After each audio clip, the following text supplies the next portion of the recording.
que estamos analizando deben estar en equilibrio. También sabemos que debe haber una compatibilidad geométrica entre las deformaciones del acero y del hormigón.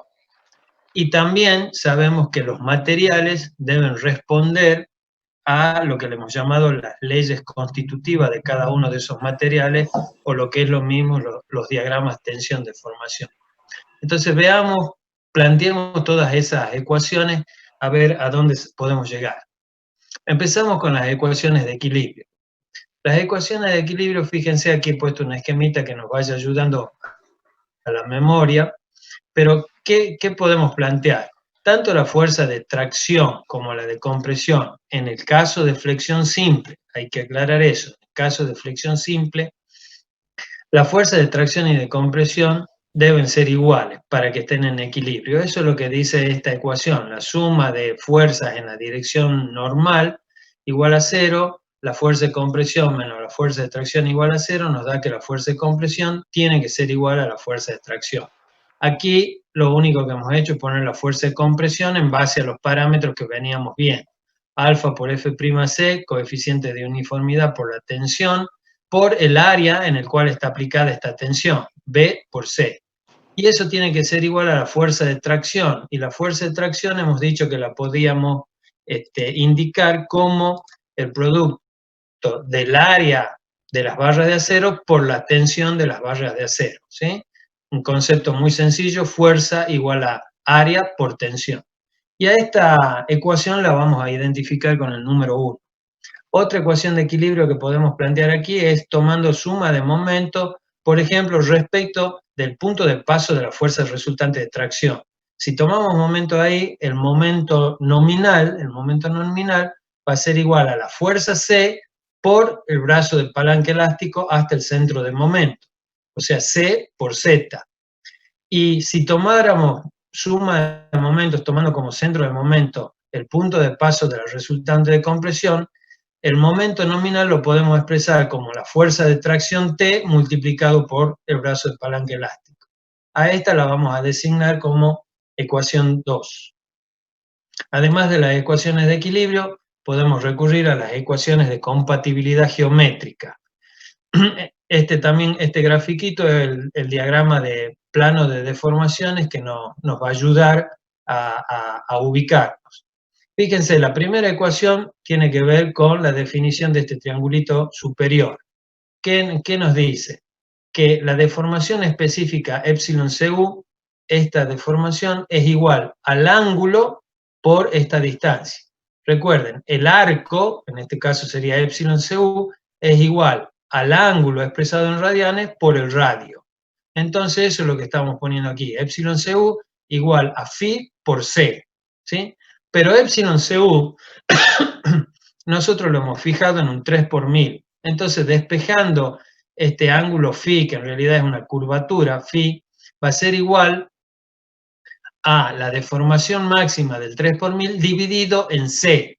Recuerden que C es la distancia esta que nos identifica la posición del eje neutro y se llama profundidad del eje neutro. Esa va a ser la ecuación 3.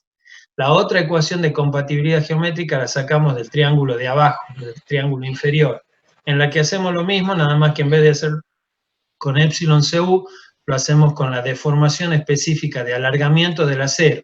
Y decimos que epsilon S es igual a el ángulo phi por la distancia esta distancia, que fíjense cómo la vamos a determinar, como la altura útil total, que le hemos llamado D menos este pedacito que es C. D menos C nos da esta distancia, que es la que nos permite calcular epsilon S.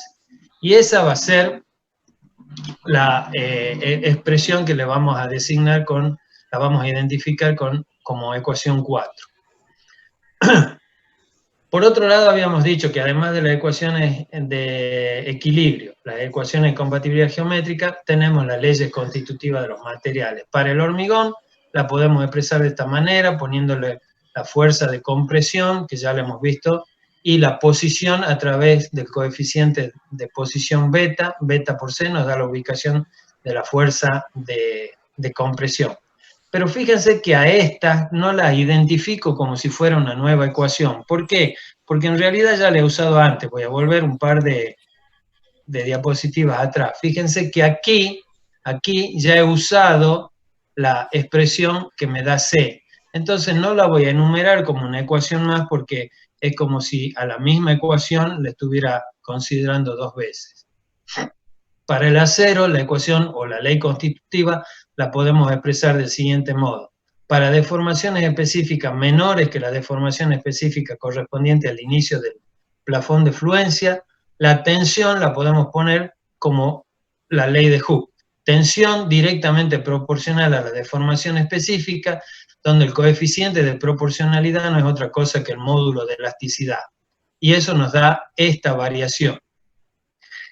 Ahora, cuando las deformaciones específicas son mayores que la deformación específica epsilon i, entonces la tensión del acero, que en forma genérica le llamamos Fs, ya adoptará el valor de la resistencia especificada Fi, cualquiera sea el valor de epsilon s, porque estamos en este plafón horizontal, que para cualquier valor de epsilon s, el valor de F es siempre Fi. Y a esa la vamos a identificar como ecuación 5. Entonces tenemos 5 ecuaciones que hemos podido plantear en base a los datos que podemos tener. Veamos cuáles son los datos que tenemos del problema que estamos tratando de resolver. Voy a empezar por aquí abajo. Nosotros conocemos la sección, conocemos el ancho, conocemos la altura total, hemos definido un recubrimiento, entonces conocemos la altura útil. Entonces tenemos todos los datos geométricos de la sección.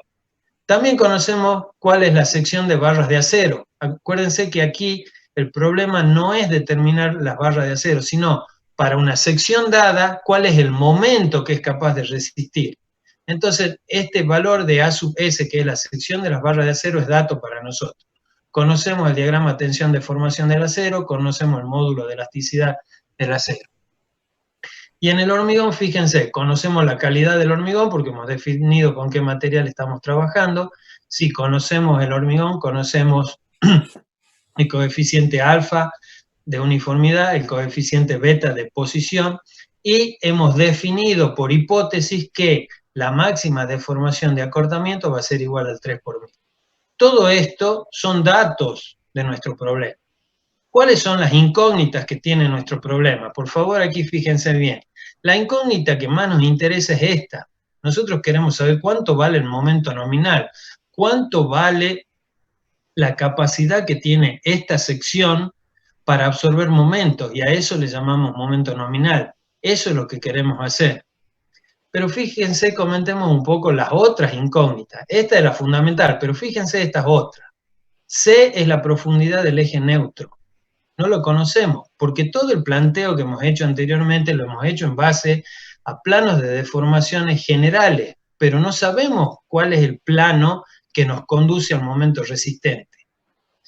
Entonces, si no conocemos la posición de C, no conocemos cuál es el plano de deformación. Por lo tanto, no podemos conocer el ángulo φ. Si no conocemos el ángulo φ, no conocemos epsilon s. Fíjense que todo esto, C, φ y epsilon s, son los que nos definen el plano de deformación. Y esa es la verdadera incógnita que tenemos, porque si nosotros conociéramos cuál es el plano de deformación que nos conduce al momento máximo, a la capacidad resistente, el problema estaría resuelto, porque conocido ese plano, todo lo demás lo podemos determinar. Una de las incógnitas que nos faltaba era Fs, que claro, al no conocer la deformación específica del acero, por más que conozcamos la relación tensión-deformación, si no conocemos la deformación, no conocemos cuál es la tensión que se corresponde con esa deformación. Entonces ese es el problema. Hemos contado 5 ecuaciones, fíjense las incógnitas. 1, 2, 3, 4, 5 incógnitas. ¿Cuál es el problema? Es un problema de resolver un sistema lineal de ecuaciones de 5 ecuaciones con 5 incógnitas. Lo podríamos resolver como ustedes habrán visto en las matemáticas,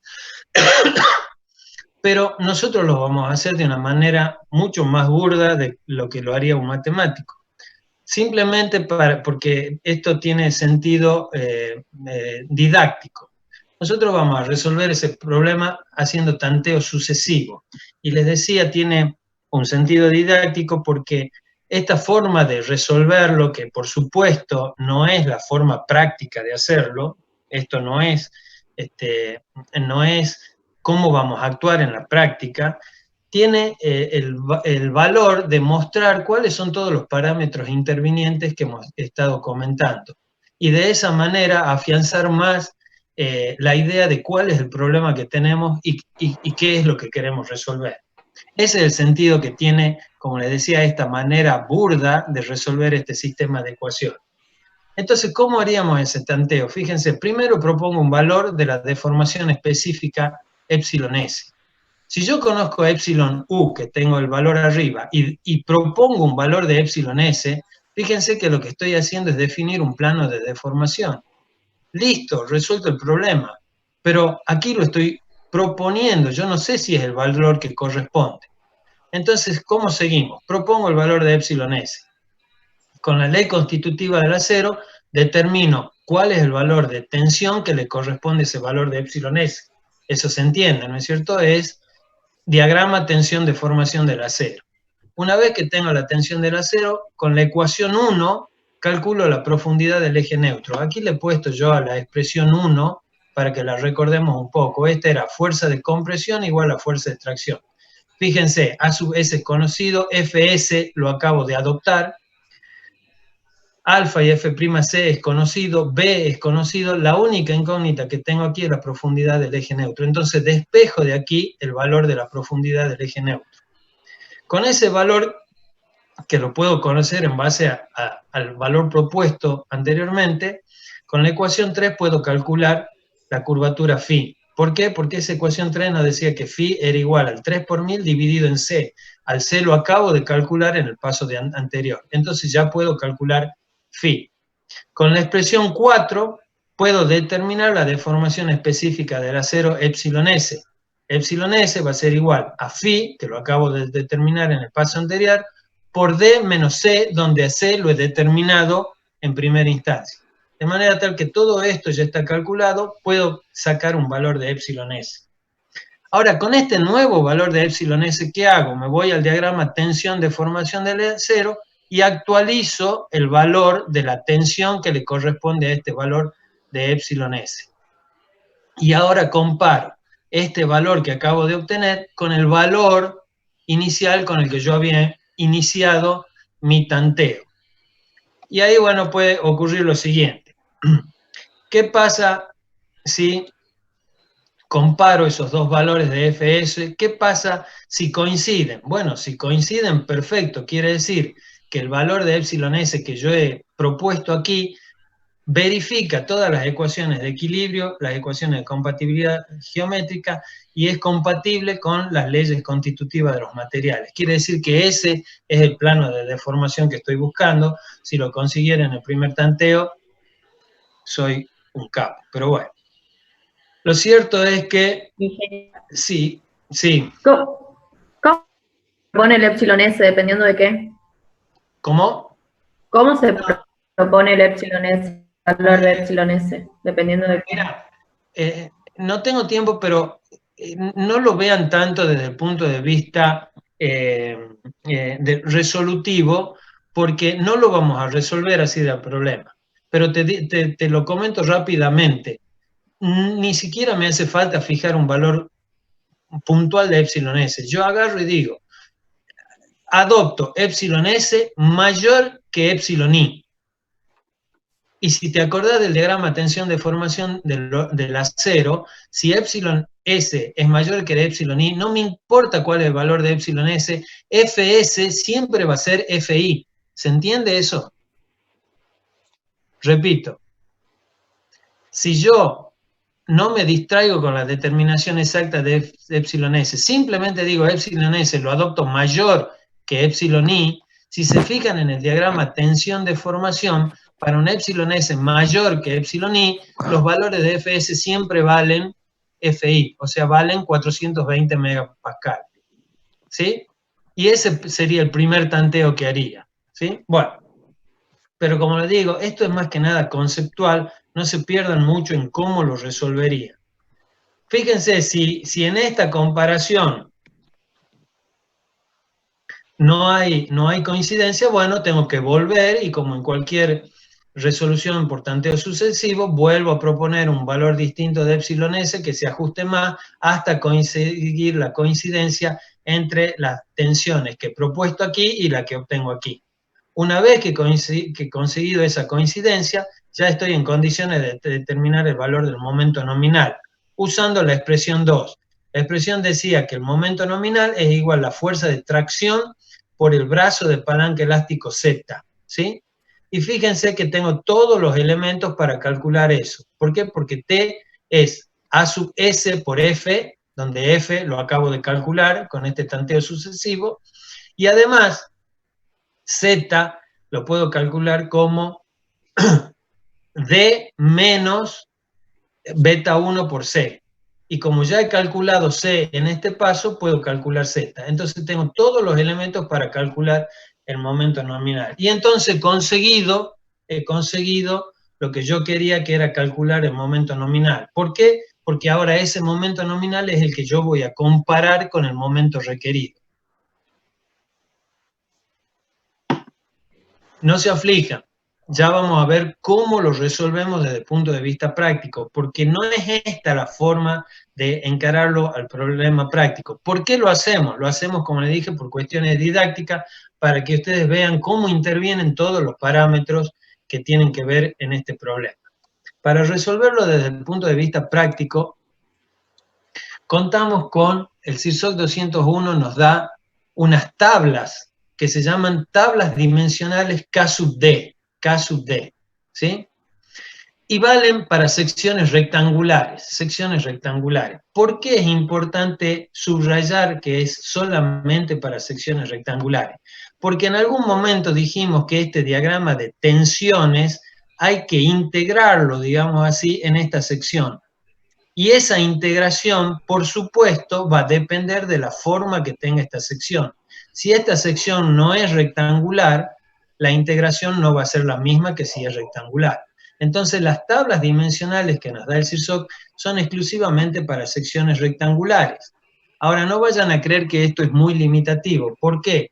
Porque una gran cantidad de elementos estructurales de hormigón armado tienen una sección rectangular comprimida.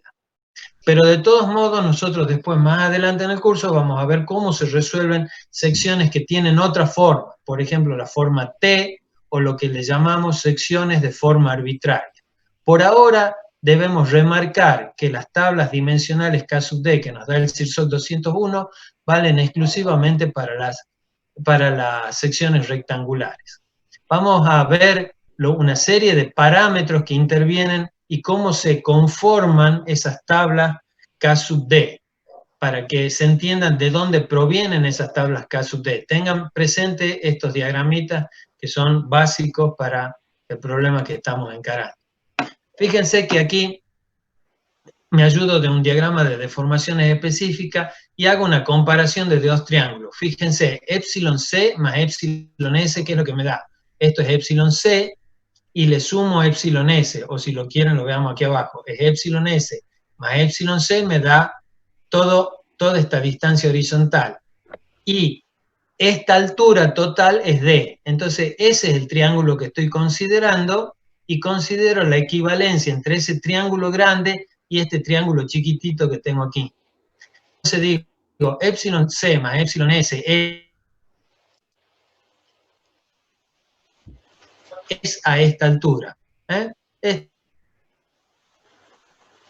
C, que es la posición del eje neutro, y C va a ser igual a epsilon C, despejando C de aquí, epsilon C sobre epsilon C más epsilon S por D. A todo esto le llamo K sub C. Fíjense de qué depende K sub C. Depende de las deformaciones específicas tanto del hormigón como del acero. Dicho de otra manera, K sub C depende del plano de deformación. Yo para cada plano de deformaciones voy a tener un distinto valor de K sub C. Entonces, en términos generales, el valor de C lo puedo escribir como ese parámetro K sub C por D. Una manera simplificada de escribir C. Bueno, lo mismo podemos hacer con el brazo de palanca elástico, lo voy a hacer más rápido. Z va a ser igual a D menos A sobre 2. Y aquí lo que hago es reemplazo A. ¿Se acuerdan que A era beta 1 por C? Y ahora en vez de poner C, voy a poner como si C lo escribiera como K sub C por D. Entonces me queda D menos beta 1 por K sub C por D dividido en 2. Saco factor común 2 y me queda todo esto. Como les dije, no se haga mucho problema por esto, lo pueden seguir muy fácilmente después en los apuntes o en el libro. Lo cierto, lo que es importante es que todo esto, fíjense de qué depende. Depende de K sub C. Y K sub C dependía del plano de deformaciones, o sea que K sub Z depende del plano de deformaciones y de beta 1, que es la calidad, que depende de la calidad del hormigón. Entonces, el brazo de palanca elástico lo puede escribir como Z igual a K sub Z por D. Entonces ya tengo dos parámetros, K sub C y K sub Z, que lo puedo escribir en forma simplificada y que ambos dependen de un plano de deformación. Bueno, la expresión parece un poco más complicada, pero no lo es tanto. El momento nominal hemos dicho que lo podemos poner como la fuerza de compresión por el brazo de palanca elástico Z. Esta expresión venía de la suma de momentos. Entonces, C lo ponemos como 0,85 de F'C por A por B. Todo esto es la fuerza C. Y Z es el brazo de palanca elástico. Ahora reemplazo, fíjense, en vez de poner A, voy a poner beta 1 por C, pero en vez de poner C voy a poner K sub C por D, ¿sí? O sea, a A lo termino reemplazando por beta 1, por K sub C y por D. Y al Z lo voy a poner, como habíamos dicho antes, como K sub Z por D. Por eso me aparece el D al cuadrado aquí. De esta expresión, despejo el valor de D, me queda todo este término, que también depende de K sub C, de K sub Z, y fíjense, depende de F'C. O sea que todo esto depende del plano de deformaciones que dependían estos dos parámetros y también de la calidad del hormigón. A todo esto les llamo K sub D. Y este es el parámetro o el coeficiente más importante, que es el que le da el nombre a las tablas dimensionales K sub D. Despejo K sub D de aquí, y entonces K sub D me queda D dividido en la raíz cuadrada del momento nominal dividido en B. Esta es una de las pocas fórmulas que ustedes se tienen que acordar de memoria, y que se la van a acordar porque cuando la empiecen a usar con mucha asiduidad, les va a ser muy fácil acordarse. Pero este es el parámetro K sub D más importante que nos permite utilizar estas tablas dimensionales. ¿Por qué? Bueno, después vamos a explicar por qué se llaman tablas dimensionales. Sigamos. La fuerza de tracción T la podemos escribir como ya habíamos visto, el área de las barras de acero multiplicada por la tensión del acero. Pero también es cierto que por la ecuación de momentos lo podemos poner a la fuerza T como el momento nominal dividido en Z. Entonces fíjense, aquí despejo A sub S, paso el Fs dividiendo aquí, y entonces me queda A sub S igual a 1 sobre. Y en vez de poner Z, pongo K sub Z por D. Disculpen que vaya tan rápido, pero como les digo, esto no me interesa mucho. Esto lo pueden repasar ustedes solo y van a ver que es muy sencillo. Me interesa más que nada la parte conceptual. Pero fíjense, he juntado aquí todos los parámetros y he dejado M sobre D. Y entonces, a este parámetro le llamo K sub E. K sub E depende, fíjense, de la calidad del acero y depende de K sub Z, que depende del plano de deformación. Y entonces, A sub S, que es la sección de las barras de acero, finalmente lo puedo escribir como un coeficiente K sub E por el momento nominal dividido en D.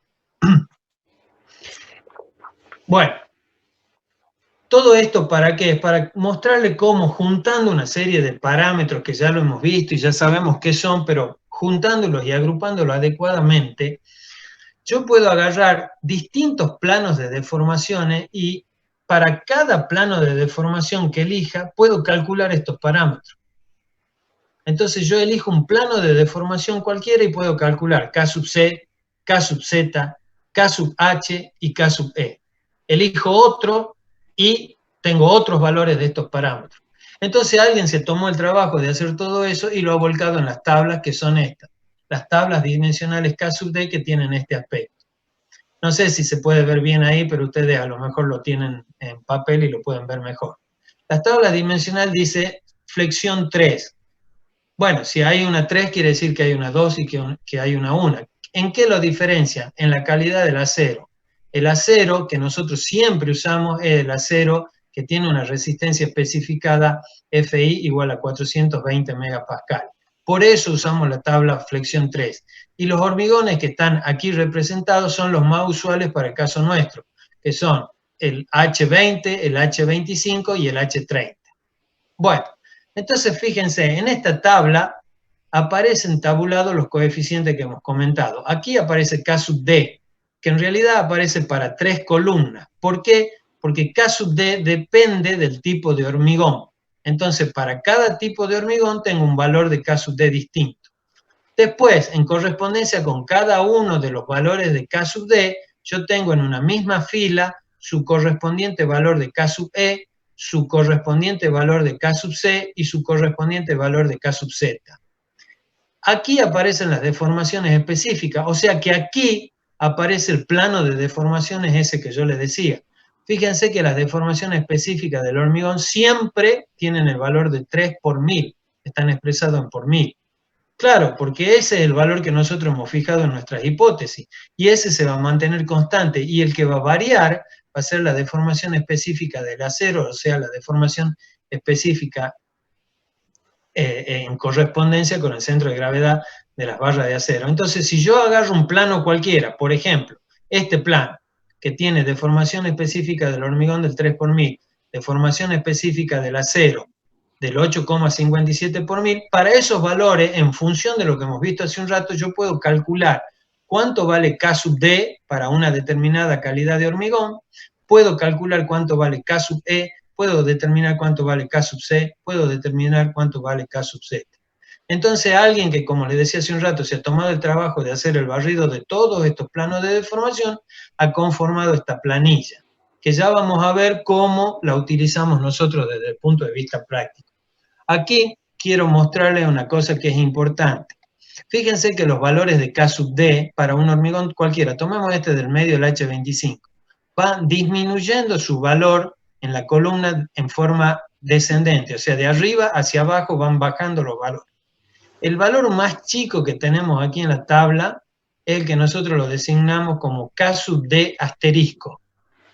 La verdad que no me acuerdo si en el apunte que le hemos dejado en el aula virtual aparece esto, pero si no aparece, agréguenle ustedes, es un valor que después vamos a hacer referencia a ese, y es el valor más chico de K sub D que podemos encontrar en la tabla.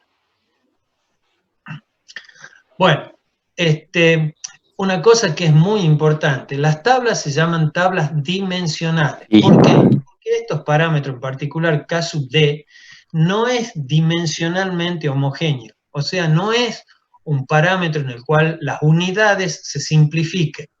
Fíjense, esta tabla tiene validez siempre y cuando, aquí está la expresión de K sub D por si no lo recuerdan. Esta tabla tiene validez cuando D es ingresado en metros, el momento nominal es expresado en meganewton por metro y el ancho de la sección B es expresado en metros, ¿sí? Entonces tiene importancia las unidades que nosotros pongamos aquí, porque si nosotros usáramos otras unidades, debiéramos tener otra tabla. La tabla que nosotros tenemos, que disponemos y que aparecen en el CIRSOC 201, son con estas unidades, ¿sí? Entonces, cuando nosotros utilizamos estas unidades en K sub D, el valor de la sección en centímetros cuadrados que obtenemos es, la sección que obtenemos, la obtenemos en unidades de centímetros cuadrados. Ahora veamos cómo la utilizamos a esta tabla, y esto lo que sigue es muy importante. Fíjense, nosotros allá cuando recién empezamos dijimos que por un lado teníamos el momento requerido y por otro lado queríamos determinar el momento nominal para que se cumpla esta relación entre esta condición resistente entre el momento requerido y el momento nominal. ¿Cómo hacemos esto desde el punto de vista práctico? Nosotros calculamos el momento requerido para cargas mayoradas en la sección que nosotros queremos dimensionar. Luego, aquí lo llevamos al límite y decimos, bueno, el momento el momento requerido como máximo puede ser igual a phi por E sub n. Y despejamos de aquí mn. Entonces, el momento nominal va a ser igual al momento requerido que yo he calculado dividido en el coeficiente de reducción de resistencia, que en el caso de flexión, eso ya lo vieron cuando vieron el tema de seguridad, vale 0,9. Entonces, mn para mí es un dato. ¿Se acuerdan que antes nosotros decíamos, nos interesa calcular mn? Bueno, era simplemente para conocer los fundamentos del dimensionado, pero en la práctica el momento mn es un dato que viene de haber hecho el análisis de la estructura y haber sacado el momento requerido y dividirlo en el coeficiente de seguridad, en el coeficiente de reducción de resistencia 0,9. Entonces mn para nosotros es dato. Entonces, ¿qué es lo que calculo yo? Calculo el coeficiente K sub D. K sub D igual a D sobre la raíz cuadrada de M sobre B. Ojo con las unidades, son las que figuran en la tabla. Con este valor de K sub D me voy a la tabla, en función de la calidad del hormigón que estoy usando, elijo la columna que corresponde, me fijo en el valor de K sub D que sea más próximo al que yo acabo de calcular, y de ahí, es en la línea que me aparece ese valor de K sub D, puedo sacar K sub E. En realidad podría sacar todos los demás coeficientes, pero el que más me interesa es K sub E. ¿Por qué? Porque con K sub E y esta expresión puedo calcular la sección en centímetros cuadrados. A su vez va a ser igual a K sub E por el momento nominal dividido en D, y eso me da los centímetros cuadrados. Entonces fíjense cómo en estos pasos tan sencillos, utilizando las tablas K sub D, uno puede dimensionar una sección de hormigón armado. Yo puedo tener una viguita simplemente apoyada, le pongo la carga, calculo el momento requerido, con el momento requerido lo divido en el coeficiente phi, tengo el momento nominal, con el momento nominal calculo K sub D, con K sub D entro en las tablas de flexión 3 y saco K sub B, y con K sub B calculo la sección en centímetros cuadrados. Ahora, escúchenme bien esto. Nosotros hemos sacado aquí una sección en centímetros cuadrados. Por ejemplo, hemos sacado 4 centímetros cuadrados. Chicos, estoy viendo que me voy a quedar sin tiempo de nuevo, así que nos va a quedar muy poquito, entonces les pido un poquito de paciencia y hagamos una tercera reunión, así lo podemos redondear al tema y no lo dejamos inconcluso. Les decía, nosotros hemos calculado A sub S y supónganse, por decir algo, que nos ha dado 4 centímetros cuadrados. Ahora, a eso yo lo tengo que transformar en una cierta cantidad de barras que tengan un diámetro tal, de manera tal que me cubran esa sección que yo estoy requiriendo. ¿Se entiende eso? Yo he sacado la cantidad de centímetros cuadrados que necesito, pero a eso lo tengo que materializar con barras de acero que tienen un determinado diámetro, y ese diámetro me da una determinada sección. Entonces, si quieren ustedes anótenlo, porque yo no lo voy a poder anotar aquí. Supónganse en los 4 centímetros cuadrados, uno lo podría cubrir con 4 hierros del 12. Eso lo escribimos del siguiente modo: 4 phi, lamentablemente usamos la misma letra phi para indicar diámetros de barra, 4 phi del 12. Y si ustedes se fijan en la tabla en la que tienen en el práctico 1, donde les da la sección de las barras de acero en función de los diámetros, el hierro del 12 tiene una sección de 1,12 centímetros cuadrados. Si yo pongo 4 barras de esa, voy a tener más de 4 centímetros cuadrados, entonces estoy cubriendo la armadura necesaria que tengo aquí. ¿Se entiende eso? Por favor, alguno que me diga si se entiende o no. Sí, sí se entiende. Sí, sí se entiende, ingeniero. Sí, sí se entiende. Anoten ustedes en sus apuntes, así como esos 4 centímetros cuadrados que he calculado aquí lo podría cubrir, con 4 phi del 12, también lo podría cubrir con 2 phi del 16, por ejemplo, porque cada hierro del 16 tiene aproximadamente 2 centímetros cuadrados. Entonces, 2 barras del 16 me cubrirían los 4 centímetros que yo estoy requiriendo. ¿Está? Bueno, sigamos, vamos muy rápido, pero esto no se preocupen, después en los prácticos van a ver cómo utilizarlo y eso les va a afianzar un poco el conocimiento y van a ver que es muy sencillo, no es para nada complicado. todo lo que hemos visto nosotros ahora vale para flexión simple, es decir, tenemos momento nominal, pero no tenemos esfuerzos normales. Veamos cómo procederíamos en un caso en que tengamos momento nominal, pero también tengamos un esfuerzo normal, que son los que se llaman casos de flexión compuesta. Ese esfuerzo normal puede ser de tracción, flexotracción, o de compresión, flexocompresión. ¿Qué hacemos? Fíjense que este esquema estático es equivalente a este otro. Es decir, la fuerza normal, en vez de dejarla en el centro de gravedad de la sección, la trasladamos y la ponemos en correspondencia con la armadura de tracción. Ese traslado de la fuerza según una dirección perpendicular a la recta de acción de la fuerza nos genera un momento. Eso lo saben de mecánica técnica 1. Una fuerza que yo la desplazo como vector libre a lo largo de su recta de acción, da lo mismo que la considere en cualquier parte, no me genera ningún cambio. En cambio, cuando la traslado esa fuerza en una dirección perpendicular a su recta de acción, para que el efecto que genera con su nueva posición sea equivalente al anterior, me aparece un momento que hace la equivalencia de ese traslado de fuerza. Entonces yo, cuando he trasladado la fuerza N al centro de gravedad de la armadura de tracción, el momento que voy a tener aquí ya no va a ser el momento nominal, sino que va a ser el momento nominal afectado por el momento que genera el traslado de la fuerza N. Y ese momento es lo que le llamamos momento transpuesto. Este MEN es el momento transpuesto, que va a ser igual al momento nominal que tiene la sección menos el esfuerzo nominal por la distancia I sub E, que es la distancia desde el centro de gravedad de la sección hasta donde yo he trasladado la fuerza N. Aquí está especificado el valor de I sub E. Aquí es importante decir que el valor del esfuerzo normal tiene que entrar con signo. Si el esfuerzo normal es de tracción, entra con signo positivo; si es de compresión, con signo negativo. Entonces, si es de tracción y entra con signo negativo, esto es una resta algebraica. En cambio, si entra con signo negativo, este menos con el menos del valor del normal me va a dar una suma algebraica para obtener el momento transpuesto. ¿Cómo sigo de ahí? Igual que lo hacíamos con la flexión simple, nada más que en vez de poner el momento nominal aquí, ponemos el momento transpuesto. Calculo K sub D, pero con el momento transpuesto. Está claro eso, ¿verdad? Y luego en la fórmula en la cual voy a calcular la armadura, fíjense, la primera parte es igual que en flexión simple, nada más que estoy usando el momento transpuesto. Y esa es la parte de armadura que depende de este valor de momento. Perdón, de este valor de momento.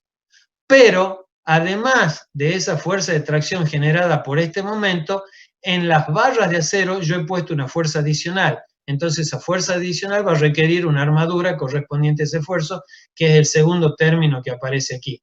Entonces, en esta parte aparece el esfuerzo normal dividido en la tensión, me da el área adicional correspondiente a esta fuerza. Fíjense que este 10.000 que aparece aquí es solamente para compatibilizar unidades y para que todo me dé en centímetros cuadrados. Porque esto, el resultado de esto en meganewton y esto en megapascales me da metros cuadrados. Lo multiplico por 10.000 y lo estoy pasando a centímetros cuadrados, ¿sí? Entonces, esa es la manera de proceder cuando tenemos un caso de flexión compuesta.